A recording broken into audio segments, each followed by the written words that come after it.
The New York Times is considered America's most powerful newspaper.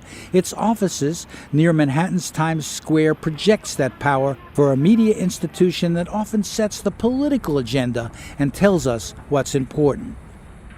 And yet today, there is also fear and loathing inside New York Times newsrooms, where journalists increasingly feel threatened, even intimidated, by an administration that has prosecuted more whistleblowers, 8 in all, than any other in American history. In March 2014, the Times Conference Center hosted a forum to address the state of press freedom. Packed, it was like a media summit of major players there to resist the growing power of the surveillance state. Distributed at the event was this 2014 report on attacks on the press. The Committee to Protect Journalists charges that the NSA puts journalists under a cloud of suspicion.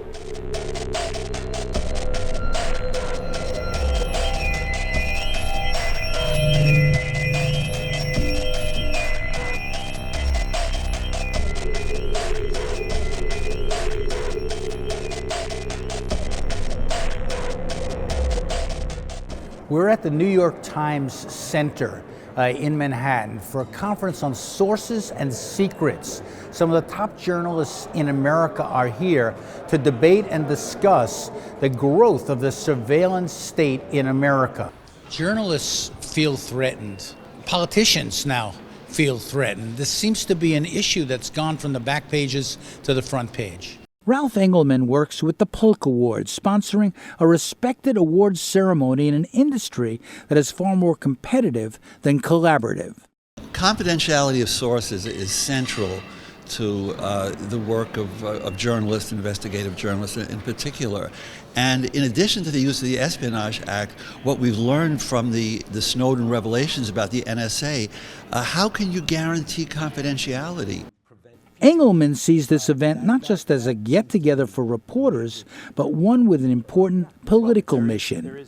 I think there is something that has not been said directly that needs to be said, and that is that the sort of political context for this whole crisis in terms of journalism and surveillance and the use of the Espionage Act of 1917. If you go back to the original Act of 1917, it was passed in large measure to suppress anti-war sentiment against U.S. entry into the war, First World War. It's not simply a question of journalistic practice, but it's also a question of American foreign policy, the ability of journalists and the public to follow what's going on. At issue today is the case of James Risen, a Times reporter who exposed warrantless wiretapping. You know, so after we had reported on the story and nailed it down, we went to the government for comment. In fact, I went to Michael Hayden, who was then the director of the NSA, and got him on the phone and told him what we were writing. And before he realized what he was doing, he had given me an on-the-record comment. And then, very quickly after that, he and the Bush administration started putting pressure on my editors, demanding that we not run the story. Former veteran CIA analyst Ray McGovern says that at first there was an effort to suppress Risen's story. James Risen had this story in the summer of 2004. It was that Dick Cheney and George Bush had told General Hayden to collect everything and forget about this First Amendment at NSA about not collecting on Americans while they're caught, or just collect everything, okay? Now, that was discovered in the summer of 2004, but the New York Times superiors of James Risen went to the White House and said, and the election is coming up, and so George Bush said, don't, that's national security, terrorism, fear, national security, do not publish that story. The Times initially sat on the report, but then Risen told his boss, publisher Arthur Sulzberger, that this story will be told in his new book. The Times publisher then told the White House the newspaper would be going ahead. And so Sulzberger calls the White House and says, I'm sorry, we're going to have to publish on that now. Bush orders him into the Oval Office to tell him, no, you can't do that. He orders the publisher of the New York Times into the White House. Right. And the publisher, the New York Times, and the Washington bureau chief dutifully show up there, and Bush says, you can't do that. Okay, now this is the 5th of December, 2005. You can't do that, okay? And they said, well, you know, hey, we held off for 15 months, for God's sake, you know, you got to understand. So what happened here is that the New York Times caved, and Michael Hayden was asked to explain all this in January of 2006, so 1 month after Risen's revelation. He gets up before the National Press Club, and he's asked by Jonathan Landy. It's right on it's on YouTube. General Hayden, why is it that you have sort of played fast and loose with the Fourth Amendment? Fourth Amendment actually protects all of us against unreasonable search and seizure. But that's what it says. The measure is probable cause, I believe. The amendment says unreasonable search and seizure. But does it not say probable? No. But the NSA director was wrong. Probable cause is in the Fourth Amendment. But Risen is still being ordered by the courts to reveal his source, and he's resisting, leading to an ongoing clash and a possible jail term. They're trying to kind of create a path for accepted reporting, and that if you as a reporter go outside those parameters, that you'll be punished, and that the sources that you are trying to deal with will be prosecuted. Media old-timers like retired Times editor Seymour Topping sees a larger context too. We're living in a period of terrorism, of danger on questions affecting national security, and therefore the whole question of the role of the press becomes, and its relationship with the government becomes more and more important. It's important that the public become more and more aware of the problems confronting the press.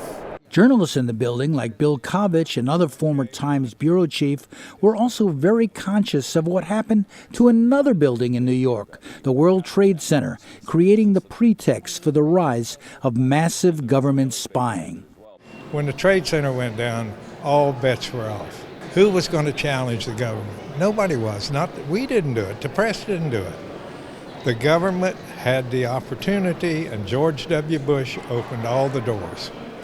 So fast forward to the present day, we have situations where newspapers like the one you work for here are actually willing to work with whistleblowers and bring out information that maybe in the past they wouldn't have done as quickly, although we do have the Pentagon Papers. And I helped work on the Pentagon Papers. We were ready to do it. The Times was ready to do it at any time if they could confirm the information. You know, we got the Pentagon Papers dumped, but we rented 2 floors of a hotel over here for a month and vetted that data ourselves, so we did our own reporting. Mr. Ehrlichman, are you telling me that the break-in to Dr. Fielding's office was to satisfy the President of the United States? The President wanted very much to make sure that a thing like this could not happen again. How one learned whether Ellsberg acted alone, as a disgruntled employee of a think tank, whether he acted as a member of an international spy ring delivering secrets to a foreign embassy, or just what his role was, where he fit, had to be determined, in the opinion of the investigators, by every available means. Did you have a sense of mission, which is unusual in journalism, a sense of, you're actually uncovering something of value and importance to the American people? That's the only reason to be a journalist. I mean, democracy, you know as well as I do, democracy only survives on a population that has the kind of information that allows them to make a decision to help make a democracy work. And if the press doesn't do it, who will? This is not just an American problem. Journalists in other countries are being spied on too by the NSA and their own intelligence agencies, says Tim McNulty. If you look at journalists in other countries, they risk a great deal more than we risk. We may be, prosecuted, or we may end up with adverse publicity or things like that, but we rarely feel that our lives are threatened, that our livelihoods are threatened, that our families. The journalists in many other countries are not only more aggressive, they're more courageous. This Sources and Secrets conference included exchanges with representatives of the intelligence community who argued that whistleblowers like Edward Snowden should be in prison. It is my personal opinion, Jim Risen called me out on this, that people who leak classified information commit crimes, and if we can catch them, which is not always easy, we ought to prosecute them and they ought to go to jail. Here's Robert Litt, who is general counsel for the Director of National Intelligence. There are many, many things that the government believes need to be kept secret in the national interest. And there's a full recognition of the fact that the press is almost invariably going to balance that interest different than the government does. And so there's going to be necessarily an adversarial relationship. And the question is, what kind of processes can we set up to ensure that that adversarial relationship is a productive one rather than a destructive one? The panels also included journalists who have been disseminating and publishing secrets leaked by Snowden, like the Washington Post's Barton Gellman, and independents like Glenn Greenwald and Laura Poitras. Edward Snowden is a rock star to some. To others, of course, he is a traitor. And here today, via Skype, we have the three journalists who were entrusted by Snowden, chosen by Snowden, to be the recipients of top secret NSA archives.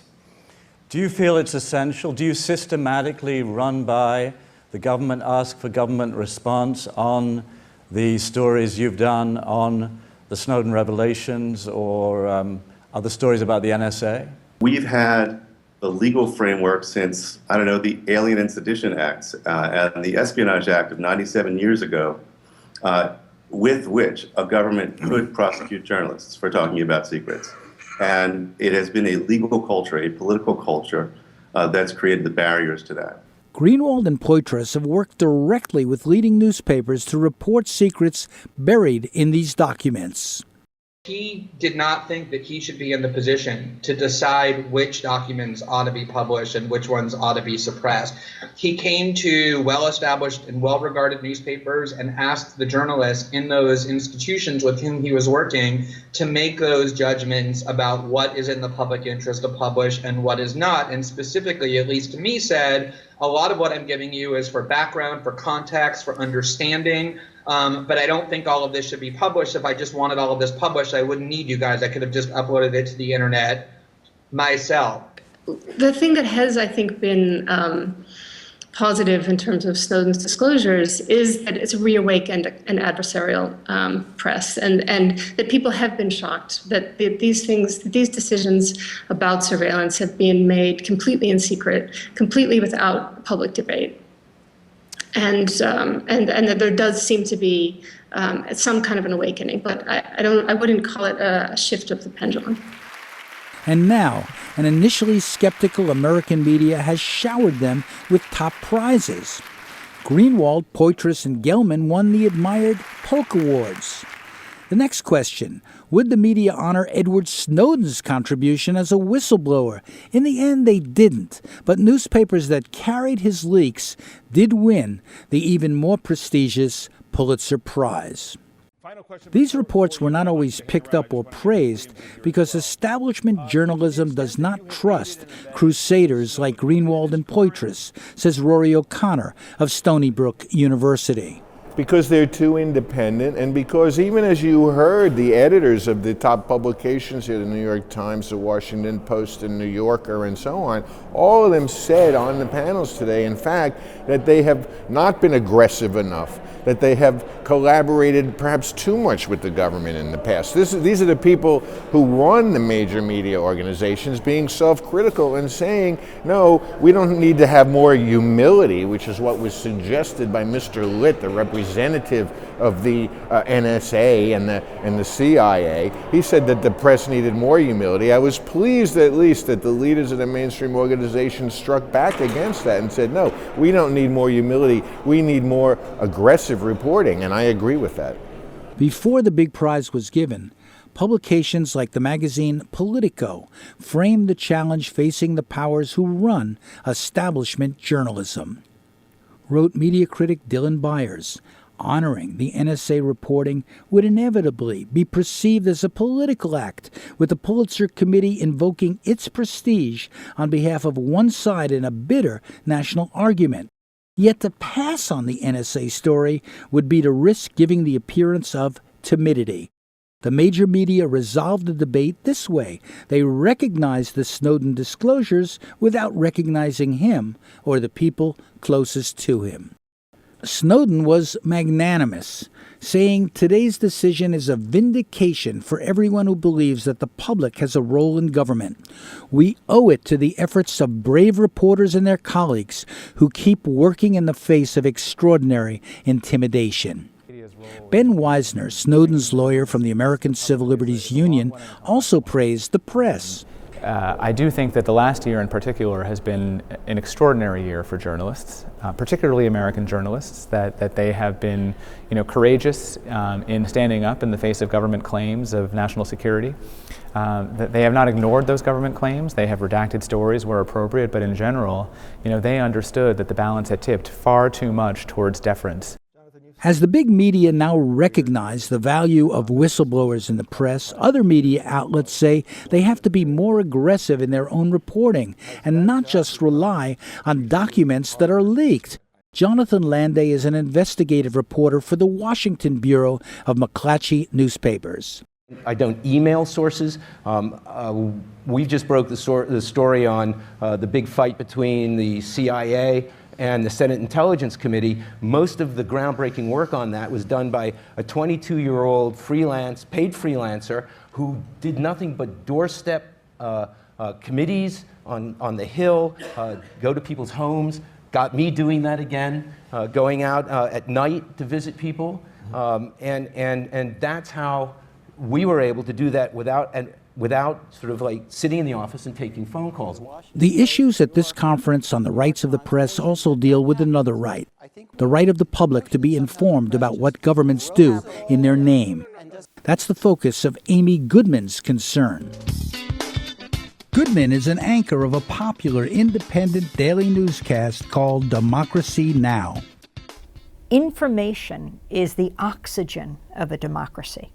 It's not just about participating in democratic processes. It's about being informed. That's what makes democracy meaningful. And when we don't have that information, when a very powerful entity, the government, has the information and the people don't, that is not a very healthy sign. It does not bode well for democracy. Goodman is a strong believer in the Freedom of Information Act that guarantees access to government information when the act is respected. She cites one current example of the government insisting on keeping secret something that happened 60 years ago. The issue is the U.S. role, if any, in the arrest of South Africa's late leader Nelson Mandela in 1962.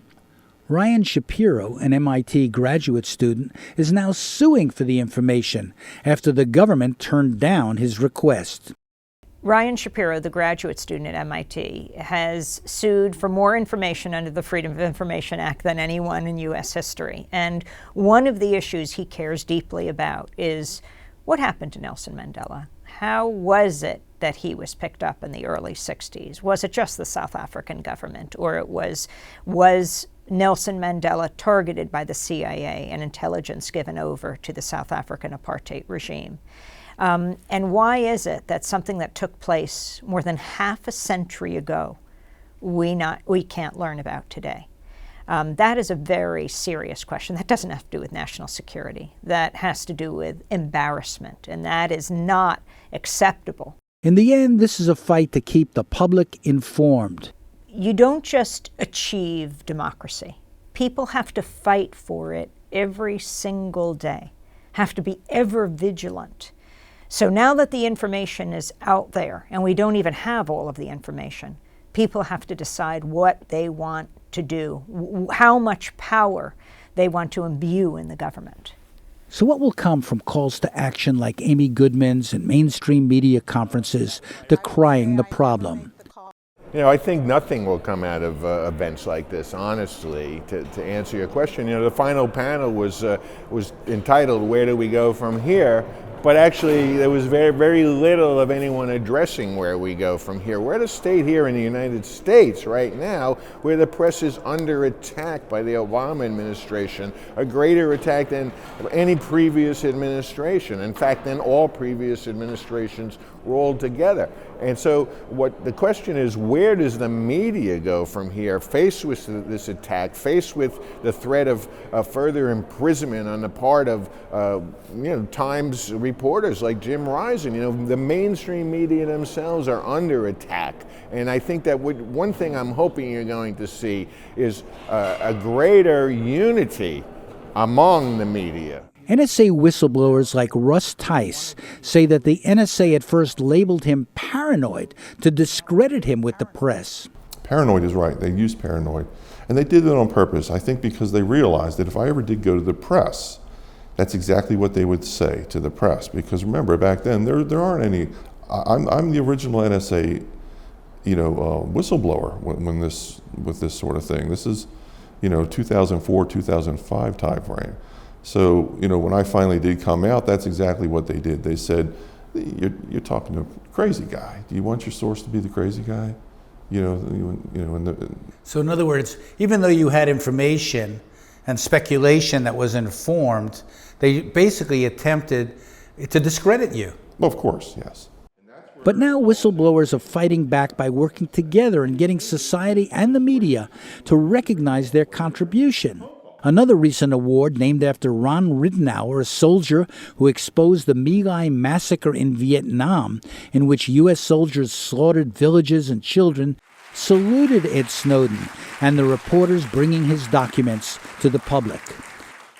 I'm very happy to be here, very honored to be here to make this introduction to two extraordinary people, Laura Poitras and Edward Snowden. Author James Bamford, the first to expose NSA activities, introduced the winners. A live message by Ed Snowden, now living in exile in Russia, was heard. Do you think it's right that the NSA is collecting more information about Americans in America than it is about Russians in Russia? Because that's what our systems do. We watch our own people more closely than we watch any other population in the world. Despite the protections, they are policy-based. The technical systems ingest and collect everyone in this room's communication. When you pick up the phone, when you make a call, when you make a purchase, when you buy a book, all of that is collected, and I could see it at my desk crossing my screen. Former CIA analyst Ray McGovern says that journalists are not the only ones who fear the power of the NSA. But then you ask about the journalists. You're asking about, well, everybody's afraid. I mean, it's not just the journalists. It's people like Barack Obama. It's people like Dianne Feinstein. Think about what the NSA has on Dianne Feinstein and her husband, who has made billions from defense and post office and all kinds of nice, cozy contracts, okay? So everybody's afraid, not just journalists. Let me just understand this. You're saying that President Obama, in your opinion, informed opinion, has reasons to fear the power of the NSA, has to be careful in terms of the dance he's done about, yes, he'll reform it, but not too much. Well, Danny, when you're collecting everything on everybody, who among us is as pure as Caesar's wife, Everybody's got something to hide. That's the idiocy of these people who say, I got nothing to hide, Well, everyone has things they want to hide. Coming up next in our surveillance series, the interface between the spy agencies and the technology companies. Can their cooperation be considered complicity in spying? Do they violate the trust of customers? Next.